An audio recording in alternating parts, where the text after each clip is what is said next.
He wasn't very promising material for a hero. Born in poverty in 1682, the last year women in England were hanged for witchcraft, he only grew to 4 feet tall, not much more than a metre, hunchbacked, dishevelled, wearing homemade clothes and living in a cave. But Benjamin Lay was a hero. At a time when most people thought nothing of slavery, he opposed it. It sounds insane today, but in the early 1700s, slavery was seen as entirely acceptable, natural even. But Benjamin Lay opposed it with certainty, absolutely, aggressively, but never violently.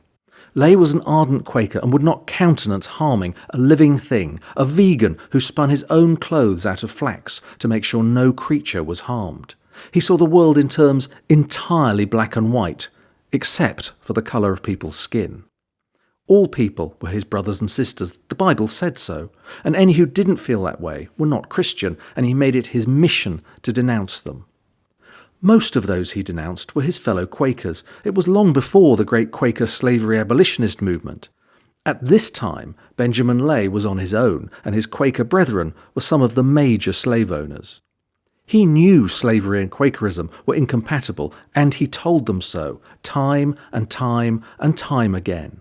He was expelled from numerous Quaker communities for his obstinate, contrarian ways. Lay's most legendary act was to take a Bible containing a sack of red berry juice to a Quaker meeting. At the most opportune moment, he stuck a sword into it, releasing the red juice, which he sprayed over the heads of the slave owners in the congregation to represent the blood of their captives. They dragged him out. They banned him. Nothing would stop Benjamin Lay. One time he was hauled out of the congregation for berating slave owners. Dumped outside in a storm, he returned to lie, sodden, on the threshold, where the entire congregation would have to step over him at the end of the service, a conscience beneath their feet. It's difficult to convey the dedication with which Lay fought against slavery. It didn't just dominate his life, it consumed it. Everywhere he went, Colchester, London, Barbados, Philadelphia, like a dog with a bone, he gnawed and worried at it. Lay was never a wealthy man, entirely self-taught. He worked as a shepherd, sailor, glove-maker. He learned enough to know the truth better than any educated man. One of the few who listened was a superhero of the American Republic, Benjamin Franklin. He tried to put some order into Lay's thought and published his book, which had the very clear title, All Slave Keepers That Keep Innocents in Bondage, Apostates. And what does this prophet have to do with Bristol? Well, there are only 2 paintings of Benjamin Lay in existence. One was originally in Bristol, but is now in Philadelphia.